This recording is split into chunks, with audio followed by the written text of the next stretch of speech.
Hello my dear students, मैं ज्योति बंसल आपका अपने यूट्यूब चैनल GHK अड्डा 92 पर फिर से एक नई वीडियो के साथ कुछ नए क्वेश्चंस के साथ आपका स्वागत करती हूँ।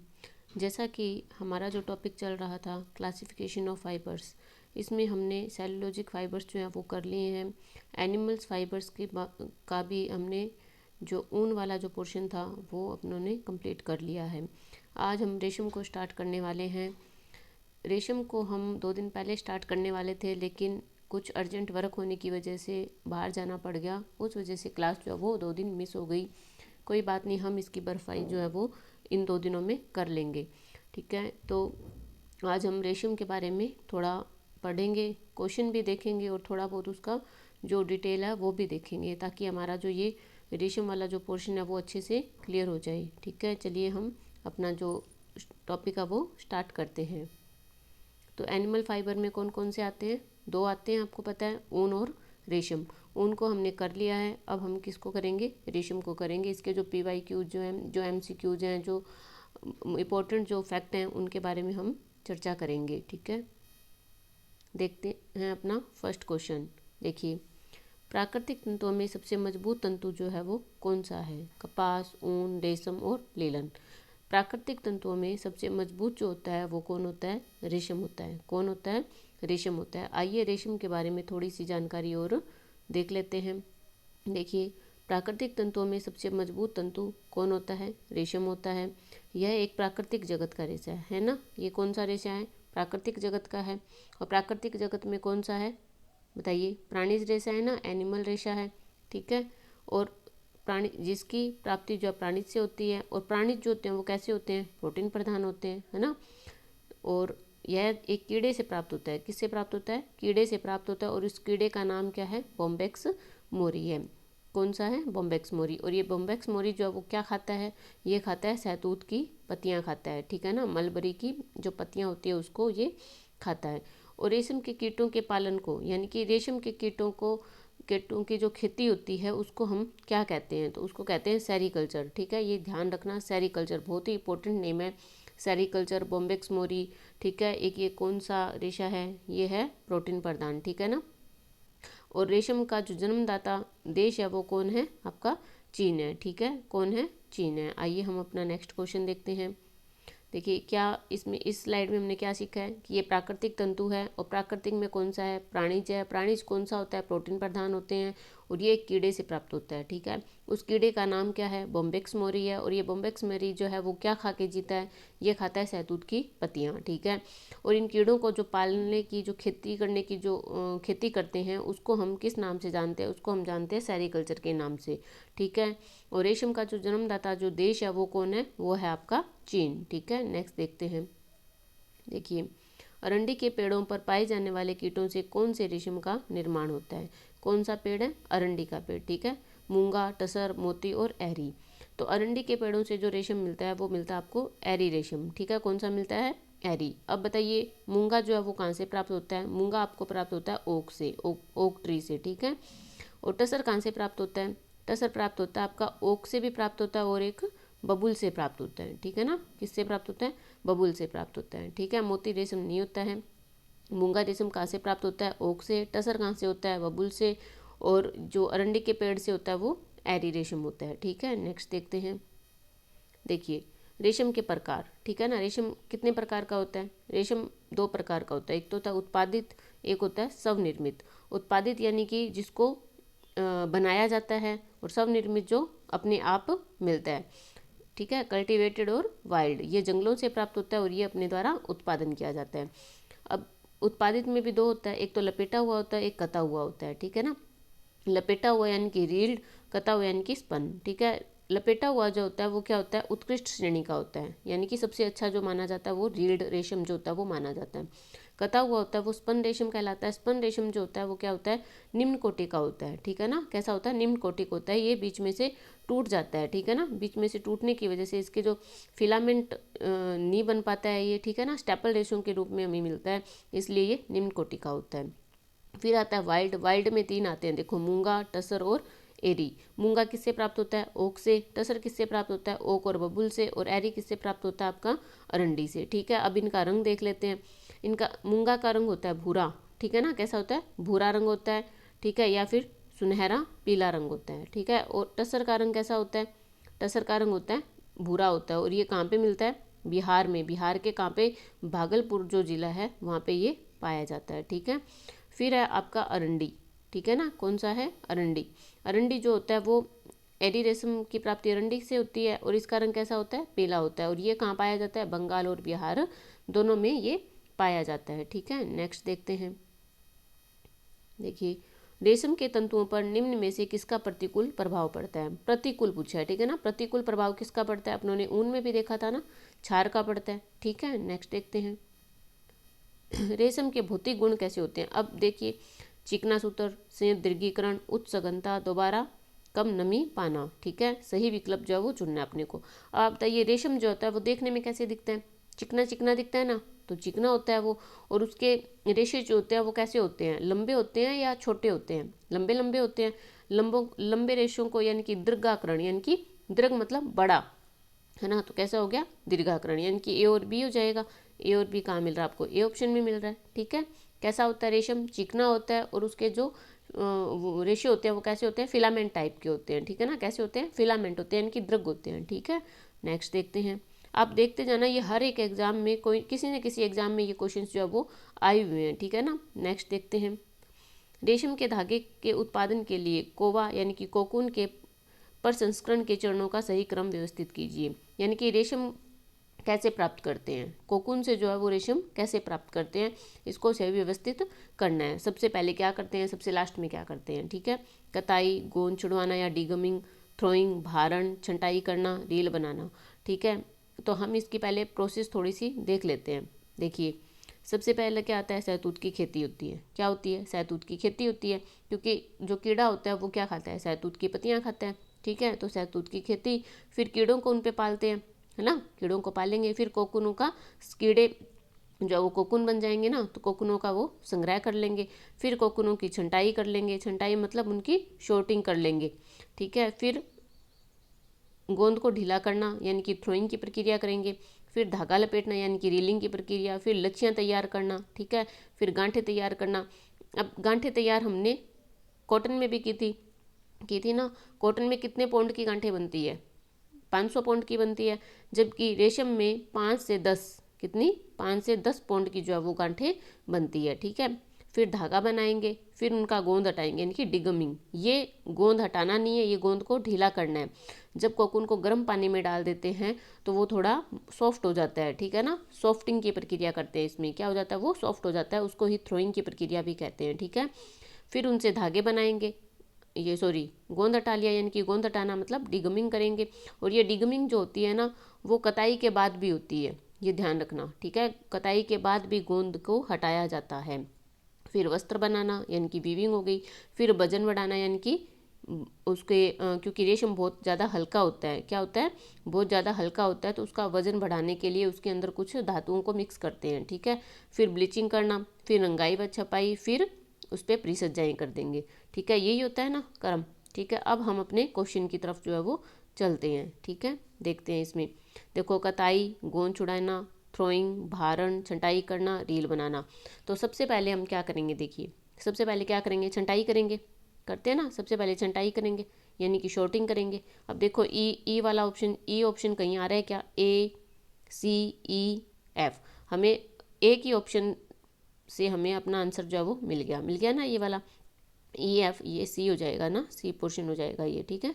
ई एफ यानी कि एफ में क्या? रील बनाना। लेकिन हमें पता है कि पहले हम थ्रोइंग करते हैं, तो इसका सही क्रम क्या होना चाहिए? ई के बाद सी आना चाहिए, फिर एफ आएगा, है ना। लेकिन हम क्या करें, यह ऑप्शन जो है वो गलत दे रखे हैं। लेकिन हमें इसमें क्या करता है, नेट के जो क्वेश्चन होते हैं उनमें हमें कूट के अकॉर्डिंग जो है वो चलना पड़ता है। तो हम कूट के अकॉर्डिंग क्या करेंगे? पहले रील बना देंगे, उसके बाद थ्रोइंग कर देंगे, ठीक है। पहले रील बना दिया, फिर थ्रोइंग कर दिया, उसके बाद क्या करेंगे? पहले डिगमिंग करेंगे या कताई करेंगे? बताओ। कताई के बाद डिगमिंग होती है ना, मैंने बताया अभी अभी। कताई करेंगे पहले, फिर डिगमिंग करेंगे। कताई यानी कि ए आ गया, फिर डिगमिंग हो गया। और भारण जो होता है यानी कि वेट बढ़ाना जो होता है वो कब होता है, सबसे लास्ट में होता है। कब होता है भारण की जो प्रक्रिया होती है वो कब होती है, वेट बढ़ाने की जो प्रक्रिया होती है वो कब होती है, सबसे लास्ट में होती है। ठीक है ना, तो क्या हो गया EFCABD। ठीक है, बस इसमें एक यही थोड़ा कन्फ्यूजन वाला था कि थ्रोइंग और रीलिंग बनाना। थ्रोइंग पहले होता है क्योंकि गेंद को जो ढीला किया जाता है वो पहले ढीला करना होता है, बाद में रील पे उसको लपेटा जाता है, रीलिंग की जाती है। लेकिन कूट हमें इस प्रकार से दिए हुए हैं तो हमें ये मजबूरन ये टिक करके आना पड़ेगा। ठीक है ना, नेक्स्ट देखते हैं। फिलामेंट, कोर्स, डूपियन, नॉइल ये किसके प्रकार हैं, तो ये बताइए किसके प्रकार हैं सारे, कपास, ऊन, लीलन या रेशम। तो ये सारे किसके प्रकार हैं, ये रेशम के जो है वो टाइप है। ठीक है ना, नेक्स्ट, रेशम के कीड़े की सबसे निष्क्रिय अवस्था कौन सी है। सबसे निष्क्रिय अवस्था जो होती है वो कौन सी होती है, प्यूपा, लार्वा, कोकून या कीड़ा। बताइए सबसे जो निष्क्रिय अवस्था होती है वो कौन सी होती है, वो होती है आपकी कोकून की अवस्था। ठीक है ना, कौन सी, कोकून की जो अवस्था होती है वो सबसे निष्क्रिय जो अवस्था होती है। ठीक है, इसके बारे में थोड़ा सा देखते हैं। रेशम के कीड़े की सबसे निष्क्रिय अवस्था कोकून की अवस्था होती है। कौन सी होती है, कोकून की अवस्था होती है। इस अवस्था में कीड़े लगातार लाल स्रावित करने लगते हैं। कौन सी अवस्था में, कोकून में। देखिए ये एक कीड़ा है, ठीक है ना, ये एक कीड़ा है, ये इसकी नाक है। ठीक है, इसके पास में इसके 2 छिद्र होते हैं, मुख के पास में 2 छिद्र बने होते हैं। ठीक है ना, उसके मुख के पास 2 ग्रंथियां होती है, इनकी 2 छिद्र बने होते हैं। ये इन दोनों छिद्रों से लगातार अपने जो लार है वो स्रावित करते करते करते करते एक कोकून का रूप जो वो ले लेते हैं। ठीक है ना, किसका रूप ले लेते हैं, कोकून का रूप ले लेते हैं। इन छिद्रों से तरल पदार्थ के रूप में लार जो है वो निकलती है, जो वातावरण में सूखती जाती है। सूखने के बाद ये आपस में सट जाते हैं, जिन्हें प्यूपा शीघ्रता से अपने शरीर पर लपेटते जाते हैं। ठीक है ना, ये जो कीड़ा होता है, ठीक है, इसके यहाँ पे 2 छिद्र हैं, ये अभी प्यूपा की अवस्था में है। ठीक है, जब ये ऐसे ऐसे पूरा भर जाएगा अच्छे से तो फिर ये क्या बन जाएगा, एक कोकून बन जाएगा। ठीक है, अपने लपेटते जाते हैं। 24 घंटे में ही कीड़े इतनी अधिक लार स्रावित करते हैं कि स्वयं उसी में छिपकर अपने ऊपर सेरिसिन, ठीक है ना, सेरिसिन की सफ़ेद कोट बना लेते हैं। सेरिसिन क्या है, एक गोंद है। ठीक है ना, क्या है, एक गोंद है। अगर रेशम में ये पूछा जाए कि गोंद क्या है तो वो है सेरिसिन, और प्रोटीन पूछा जाए तो वो क्या होता है, फाइब्रिन होता है। कौन सा प्रोटीन पाया जाता है, फाइब्रिन प्रोटीन पाया जाता है, और गोंद सेरिसिन नामक पाया जाता है। ठीक है, फिर 3-4 दिन में पूरा कोकून तैयार हो जाता है। 3-4 दिन का टाइम लगता है इस लार जो वो निकलती है, सेरिसिन नामक गोंद जो निकलता है वो उसके पूरे प्यूपा के ऊपर अच्छे से लपेटा जाता है। ठीक है ना, तो इस कोकून बनने में कितना टाइम लगा, 3 से 4 दिन का टाइम लगा। कोकून बनने के पश्चात प्यूपा 10 दिन तक निष्क्रिय होकर सोते रहते हैं। ठीक है ना, कितने दिन तक, 10 दिन तक जो है वो प्यूपा कोकून बनने के बाद, यानी कि फिर कौन सी अवस्था हुई, कोकून हुई ना। ठीक है, तो कितने दिन तक सोता है वो, 10 दिन तक सोता रहता है। ठीक है, नेक्स्ट देखते हैं। रेशम अथवा रेयोन से निर्मित झीना वस्त्र है। झीना वस्त्र कौन सा है, रेशम, कैम्पलेट, सिफोन या चिनोन। तो रेशम अथवा रेयोन से जो निर्मित झीना वस्त्र होता है उसको कहते हैं सिफोन। सिफोन कैसा होता है, बिल्कुल पतला पतला होता है ना। सिफोन की अपनी चुन्नी भी आती है, सिफोन की साड़ियाँ भी आती है ना। सिफोन के आजकल सूट भी बनाने लग गए हैं। तो वो कैसा होता है, थोड़ा झीना होता है ना, उसमें से दिखता है ना। तो ठीक है, नेक्स्ट देखते हैं। अब ये रेयोन है, इसमें एक नाम आया आपका रेयोन, है ना, रेशम चल रहा है, रेयोन आया है इसमें, है ना, रेयोन। अब रेयोन क्या है, रेयोन जो है ना वो 19वीं शताब्दी के अंदर जो है वैज्ञानिकों के द्वारा खोजा गया था। ठीक है, इसको एक कृत्रिम रेशा भी कहते हैं, किसको, रेयोन को। ठीक है, और रेयोन जो है वो मानव द्वारा जो है पहला जो निर्मित रेशा है वो कौन है, रेयोन है। ठीक है ना, और ये क्या है, चमत्कार माना जाता है वैज्ञानिकों का। ठीक है ना, ये एक सेल्यूलोजिक रेशा ही है रेयोन, लेकिन ये वैसे प्राकृतिक जगत में नहीं आता है, लेकिन ये सेल्यूलोजिक रेशा होने की वजह से इसको प्राकृतिक जगत में यानी कि सेल्यूलोजिक रेशो में गिना जाता है। लेकिन ये होता कैसा है, ये मानव निर्मित है, इसलिए ये एक कृत्रिम रेशा है। ठीक है ना, नेक्स्ट, रेशम एक रेशा तंतु है। ठीक है, सेल्यूलोज, खनिज युक्त, प्रोटीन युक्त और धातु युक्त। अब बताइए रेशम जो है वो कैसा तंतु है, प्रोटीन युक्त होगा ना, क्योंकि एक जंतु रेशा है। ठीक है, नेक्स्ट देखते हैं। ओबीए में मुक्त सल्फों समूह होते हैं और मुख्य रूप से रेशम और ऊन को उज्ज्वल करने का काम करते हैं। ओबीए का परिवर्णी शब्द क्या है, यानी कि ओबीए की फुल फॉर्म जो है वो पूछी है। ओबिए का यूज जो होता है किस में होता है, रेशम और ऊन में होता है। और किसका काम करता है ये, उज्ज्वल बनाने के, यानी कि उनको चमक देने का काम जो है वो करता है। तो ओबिए की फुल फॉर्म क्या होती है, oriental bleaching agents, optical brightening agent, ozone brightening agent, oxygen bleaching agents. तो ओबीए का जो पूरा नाम होता है वो होता है आपका ऑक्सीजन ब्लीचिंग एजेंट। क्या होता है, ऑक्सीजन ब्लीचिंग एजेंट। ठीक है, नेक्स्ट देखते हैं अभिकथन और कारण। रेशम उतना ही लचीला होता है जितना कि ऊन। क्या ये सही है, नहीं, रेशम उतना लचीला जो नहीं होता है जितना कि ऊन, ऊन सबसे ज़्यादा लचीली होती है। ठीक है ना। रेशम के रेशों में 16 कड़ियाँ भी होती है, ये भी गलत है। 16 कड़ियाँ भी जो इसमें नहीं होती है, यानी कि दोनों ही गलत है, ए और आर दोनों गलत है। नेक्स्ट देखते हैं रेशम बाल के जलने की बदबू देते हैं, रेशे बाल के जलने की बदबू देते हैं, यानी कि किस रेशे को जलाते हैं तो बाल के जलने जैसी बदबू है जो वो आती है। फ्लैक्स, प्रोटीन, नायलॉन या रेयॉन। बताइए कौन से रेशे को जलाएंगे, ऊन को जलाते हैं, रेशम को जलाते हैं तो क्या होता है, बाल के जलने जैसी जो है वो बदबू आती है। तो ऊन और रेशम जो है वो कैसे हैं, प्राणी जगत के हैं, और प्राणी जगत के रेशे होते हैं वो कैसे होते हैं, प्रोटीन युक्त होते हैं। तो इसका आंसर क्या हो गया, प्रोटीन। आप मुझे कमेंट करके ये बताना कि किस रेशे को जलाने से कागज जैसी बदबू आती है, किस रेशे को जलाने से कागज यानी कि पेपर के जलने की जैसी बदबू आती है, आप मुझे कमेंट करके जरूर बताना। जंगली रेशम सूक्ष्मदर्शी के नीचे संवर्धित रेशम से भिन्न दिखता है। ये पूछ रहे हैं कि सूक्ष्म जंगली रेशम, रेशम दो प्रकार के थे, हमने पीछे देखा है कौन कौन से। एक तो होता है जो अपने आप होता है यानी कि जंगली रेशम, एक होता है उत्पादित रेशम, है ना। तो ये कह रहा है उत्पादित या संवर्धित रेशम जो है वो जंगली रेशम से भिन्न होता है या नहीं होता। भिन्न मतलब सूक्ष्मदर्शी से देखने पे वो उनकी संरचना जो है वो अलग अलग दिखती है या सेम दिखती है। ठीक है, इसके लिए हम एक स्लाइड देखते हैं। देखिए, ये देखिए इसमें दे रखा है, एक तरफ तो आपको दे रखा है, ये तो हो गया स्वनिर्मित यानी कि वाइल्ड, ठीक है, ये तो हो गया उत्पादित, ठीक है, और ये हो गया आपका वाइल्ड। ठीक है, तो बताइए इनमें ये इनकी संरचना क्या सेम है क्या, नहीं है ना, सेम नहीं है ना, इन दोनों की अलग अलग दिख रही है। ये तो बहुत ज़्यादा व्यवस्थित दिख रहे हैं ना, और ये देखो चौड़े कहीं से कैसे ही, ये देखो सीधी लाइन में है, ये इसमें ब्लैक ब्लैक सी धारियाँ आ रखी है ना। तो क्या ये सेम दिख रहे हैं, तो ये सेम जो है वो नहीं दिखते हैं। ठीक है ना, सेम जो है वो नहीं दिखते हैं, तो ये भिन्न दिखता है। कैसा दिखता है, ये भिन्न दिखता है, ये बिल्कुल सत्य है। ठीक है ना, दोनों की संरचना जो है वो बिल्कुल अलग अलग होती है, ये बिल्कुल राइट बात है। ठीक है, नेक्स्ट देखते हैं उष्मा का कुचालक है। अब बताइए मेरे को उष्मा का सुचालक कौन है, हमने पढ़ा है उष्मा के सुचालक कौन कौन है जो सेलुलोजिक फाइबर होते हैं वो उष्मा के सुचालक होते हैं। और अब बताइए सूत क्या है, सेलुलोजिक है, लीलन क्या है, सेलुलोजिक है, रेशम कैसा है, रेशम जो है वो प्रोटीन युक्त है, तो इसका आंसर क्या हो गया, रेशम। रेयॉन क्या है, रेयॉन मैंने अभी आपको बताया सेलुलोजिक फाइबर है, ये भी क्या उष्मा का सुचालक है। तो हमें आंसर क्या मिला, रेशम, यानी कि प्रोटीन जगत का जो रेशा है वो। ठीक है, नेक्स्ट देखते हैं अत्यधिक हल्का रेशा कौन सा है। तो अभी मैंने आपको फर्स्ट स्लाइड में बताया था कि सबसे हल्का रेशा वो होता है रेशम होता है। कौन सा होता है, रेशम होता है। ठीक है ना, नेक्स्ट देखते हैं सस्मीरा का सही पूर्ण रूप बताइए।